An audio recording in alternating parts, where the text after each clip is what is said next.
धन्यवाद सभापति महोदय। हम ही को कातिल कहेगी दुनिया, हमारा ही कत्लेआम होगा। हम ही कुएं खोदते फिरेंगे, हम ही पे पानी हराम होगा। सभापति महोदय, सन 1947 में दिल्ली की जामा मस्जिद की तारीखी सीढ़ियों पर खड़े होकर के भारत रत्न मौलाना अबुल कलाम आजाद साहब ने कहा था कि मुसलमानों कहां जा रहे हो, यह है तुम्हारा मुल्क, यहां तुम्हारे आबाओ अजदाद की कब्रें हैं। उस वक्त मौलाना आजाद की ये सदाएं सुन करके लोगों ने अपने सरों की गठरियां उतार करके रख दी थी। आज उसी दिल्ली में मौजूद देश की संसद में एक बिल आया है जो हमसे उसी जामा मस्जिद की सीढ़ियों के सबूत मांगेगा, जो उन्हीं सीढ़ियों के पास अपनी कब्र में सोए हुए मौलाना आजाद को फिर से कब्र से सदा देनी पड़ेगी कि ये जो कब्र है वो मेरी कब्र है, ये किसी सरकार की जागीर नहीं है। सभापति महोदय, मैं जहां खड़ा हूं इसी संसद भवन के सामने सड़क के उस पार अपनी कब्र में सोए हुए भारत के पूर्व राष्ट्रपति फखरुद्दीन अली अहमद की कब्र है। शायद अब उस कब्र से भी सदाएं आए कि ये कब्र मेरी कब्र है, ये सरकार की जागीर नहीं है। सभापति महोदय, मैं वक्फ कानूनों में किए जा रहे संविधान विरोधी बदलावों के खिलाफ बोलने के लिए खड़ा हुआ हूं। संविधान का आर्टिकल 14 हो, 29 हो, 30 हो, चीख चीख कर कहता है कि देश में सब बराबर के हकदार हैं। आर्टिकल 26 कहता है कि सबको अपने अपने मजहबी कामों के लिए मंदिर, मस्जिद, गिरजाघर, गुरुद्वारों का निर्माण करने का हक है और उसका रखरखाव का भी हक है। लेकिन डॉक्टर बाबा साहब अंबेडकर के संविधान को हर दिन कुचलने वाली ये सरकार देश के मुसलमानों से नफरत में इतनी अंधी हो गई है कि खुलेआम देश की संसद में देश सरकार के माइनॉरिटी मिनिस्टर साहब और होम मिनिस्टर साहब झूठ बोलते हैं और देश को गुमराह करते हैं, झूठ शब्द असत्य बोलते हैं। सरकार ने इस बिल का नाम उम्मीद रखा है। मंत्री जी कल से इसे देश के मुसलमानों के लिए नई उम्मीद बता रहे हैं। नहीं मंत्री जी, न तो यह बिल मुसलमानों के लिए नई उम्मीद है और न ही उम्मीद की नई किरण। सभापति महोदय, भाजपा ने पूरे देश में वक्फ के नाम पर कई सारे झूठ फैलाए हैं। आइए आज उनकी सच्चाई पर बात करते हैं। वक्फ ट्रिब्यूनल को ऐसे बताया जाता है जैसे वक्फ ट्रिब्यूनल कोई मजहबी खाप पंचायत हो। सभापति महोदय, जबकि सच्चाई यह है कि वक्फ ट्रिब्यूनल भी तो सरकारी न्यायिक विभाग है जिसमें सरकार द्वारा नियुक्त जज होते हैं, जिसमें प्रशासनिक अधिकारी होते हैं, कहीं ऊपर से थोड़ी आ गए। सभापति महोदय, देश के गृह मंत्री जी ने इसी सदन में कहा कि वक्फ ट्रिब्यूनल के फैसले के खिलाफ कोई कोर्ट नहीं जा सकता, जबकि सच यह है कि वक्फ एक्ट 1995 की धारा 83(9) के तहत हाई कोर्ट वक्फ ट्रिब्यूनल के फैसले की न सिर्फ समीक्षा कर सकता है बल्कि उसे बदल भी सकता है। सच तो यह है कि वक्फ बोर्ड खुद अपनी जमीनों के लिए कई सारी कोर्ट में मुकदमे लड़ रहा है। सभापति महोदय, दिल्ली की जिन 123 संपत्तियों को लेकर कल माइनॉरिटी मिनिस्टर, होम मिनिस्टर साहब और अभी आदरणीय नेता सदन बात कर रहे थे, आइए उनकी सच्चाइयों पे भी बात करते हैं। 1911 में जब अंग्रेजी हुकूमत ने कोलकाता के बजाय दिल्ली को राजधानी बनाने का फैसला किया तो रायसीना हिल्स के चारों तरफ जो मुसलमानों की ढेर सारी जमीनें थी उनको एक्वायर किया गया और लुटियन को इसकी तामीर की जिम्मेदारी सौंपी गई। सेंट्रल विस्टा की तरह लुटियन जोन का मेगा प्लान तैयार हुआ, लेकिन उस वक्त के मुसलमानों ने उस वक्त की अंग्रेजी हुकूमत से अपनी इबादत गाहों को बचाने के लिए लड़ाई लड़ी। मामला ब्रिटिश गवर्नमेंट तक पहुंचा। तब यह तय हुआ कि वो जो धार्मिक स्थल हैं उन्हें जस का तस रहने दिया जाएगा। इंडिया गेट के बगल वाली मस्जिद हो, जाप्तागंज, सुनहरी बाग मस्जिद हो, पार्लियामेंट रोड वाली मस्जिद हो, ऐसी 123 संपत्तियों के मैनेजमेंट के लिए 1913 में मुसलमान वक्फ वैलिडेशन एक्ट बना और उसके बाद एक नया शहर बसाया गया जिसे लुटियंस जोन का नाम दिया गया। फिर 1943-45 के बीच एक और समझौता हुआ आजादी से पहले उसके तहत काफी सारी वक्फ जायदादों को सुन्नी मजलिस औकाफ बनाकर उसके अंडर किया गया ताकि उसकी देखरेख की जा सके। गृह मंत्री जी 2 दिन से सदन में जो बात कह रहे हैं वो दरअसल 123 संपत्तियां उसी सुन्नी मजलिस औकाफ के तहत आती है। सभापति महोदय, आजाद भारत आजाद हुआ। आजादी के बाद भारत में 1954 में वक्फ एक्ट लागू हुआ, जिसकी धारा 9 के तहत 1964 में केंद्रीय वक्फ काउंसिल का गठन हुआ। दिल्ली की वही 123 प्रॉपर्टीज को 1970 में सर्वे गजट करके गजट नोटिफाई किया गया। इसके निपटारे के लिए पूर्व प्रधानमंत्री इंदिरा जी के द्वारा 1974 में एक बर्नी कमेटी बनाई गई। बर्नी कमेटी ने 1976 में इन 123 संपत्तियों को दिल्ली वक्फ बोर्ड की संपत्ति होने की रिपोर्ट सौंपी।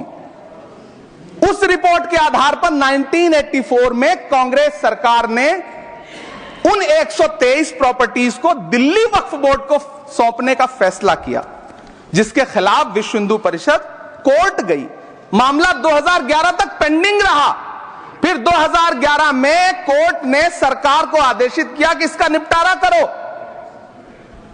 तब 2013 में तत्कालीन यूपीए सरकार ने दिल्ली की उन्हीं 123 जायदादों को बर्नी कमेटी की सिफारिशों के मुताबिक वक्फ बोर्ड के हवाले किया।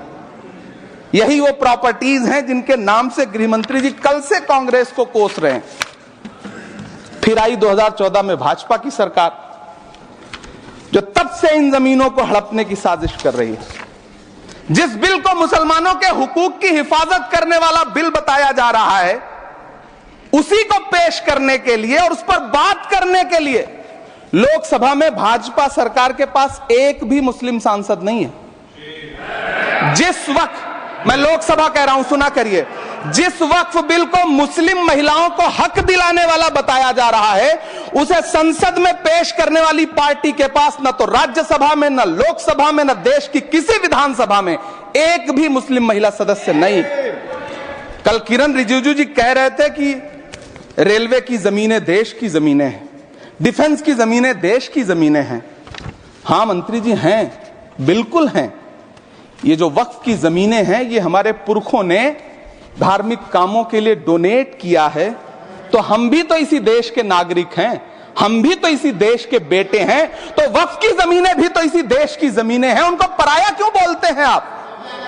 सभापति महोदय, अशफाकुल्लाह खान जब फैजाबाद की जेल में फांसी के फंदे पर झूल रहे थे तो इसी देश की जमीन के लिए झूल रहे थे ना। सभापति महोदय, अंडमान की जेल में काला पानी की सजा काटकर अपनी जान देने वाले मौलाना फजले हक खैराबादी हो या शेर खान अफरीदी हो, वो भी तो इसी जमीन के लिए अपनी जान दे रहे थे ना। सभापति महोदय, पाकिस्तान के खिलाफ लड़ते हुए अपनी जान देने वाले महावीर चक्र विजेता ब्रिगेडियर उस्मान हो या पाकिस्तान के पैटर्न टैंक उड़ाने वाला परमवीर चक्र विजेता वीर अब्दुल हमीद हो, वो भी तो इसी जमीन के लिए अपनी जान दे रहा था ना। और मंत्री जी, मैं इस सदन में अलग ऐलान ये कहता हूं कि जब भी इस देश की जमीन को लहू की जरूरत होगी, आपसे 2 कदम आगे इमरान खड़ा मिलेगा, ये मैं आपसे यकीन दिलाते हुए कह रहा हूं। सभापति महोदय, मैं सरकार से कहना चाहता हूं, हमसे हमारी इबादत गाहें तो मत छीनिए ना, हमारे घरों पे बुलडोजर तो मत चलाइए ना, हमारी कब्रों में तो हमें सुकून से सोने दीजिए ना। सभापति महोदय, माइनॉरिटी मिनिस्ट्री का बजट कट करके, मुस्लिम बच्चों की स्कॉलरशिप बंद करके अब सरकार कह रही है कि हम वक्फ की आमदनी से गरीब मुसलमानों का भला करेंगे।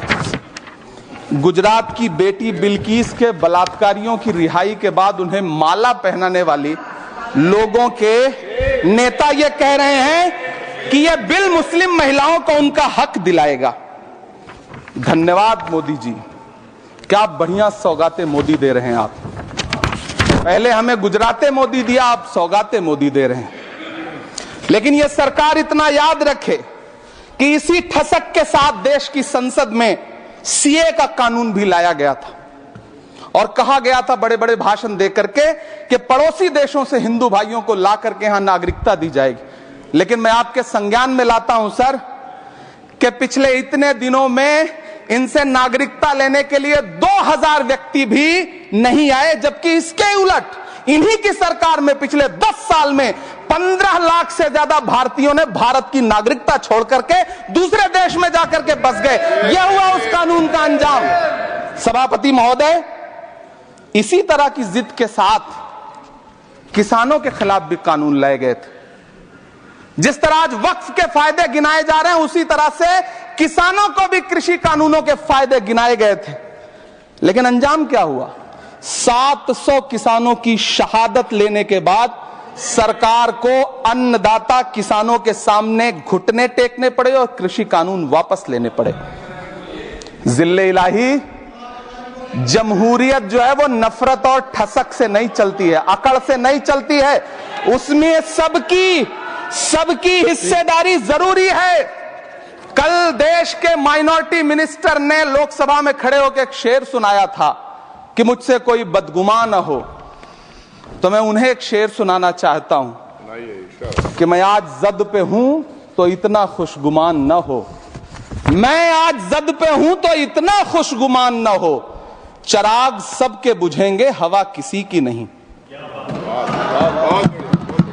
नीतीश कुमार जी हो, चंद्रबाबू नायडू जी हो, चिराग पासवान जी हो, जयंत चौधरी जी हो, देवे गौड़ा जी हो, जीतन राम मांझी जी हो, सबको समझना पड़ेगा कि जब जंगल में आग लगती है तो न वो बरगद बचते हैं जो हवा को आंधी में तब्दील करते हैं, न वो बांस बचते हैं जो आपसी रगड़ से चिंगारी पैदा करते हैं।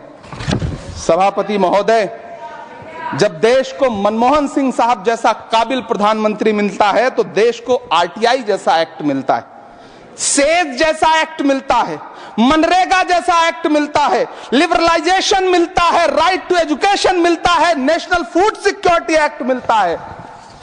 लेकिन जब देश को सौगातें मोदी मिलती है तो क्या मिलता है? सीए मिलता है, फॉर्म्स लॉ मिलता है, आर्टिकल 370 मिलता है, इलेक्टोरल बॉन्ड जैसा एक्ट मिलता है और वक्फ अमेंडमेंट एक्ट जैसे बिल देश को मिलते हैं। मुझे तो अपने हमवतन भाइयों से पूछना है कि आपको अपने बच्चों की तरक्की, खुशहाली और नौकरी की दरकार है या फिर मुसलमानों की दान की गई जमीनों को लूटकर धन्ना सेठों को देने की साजिश करने वाले कानून की?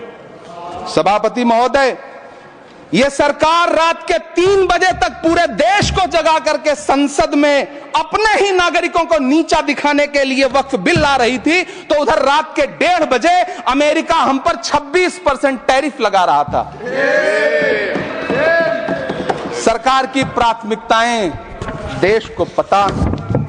सभापति महोदय, मैं बहुत भावुक हूं आज, और मुझे अच्छा लगा कि आदरणीय नेता सदन जगत प्रकाश नड्डा जी ने बहुत अच्छी बातें भी की, मन से बातें की।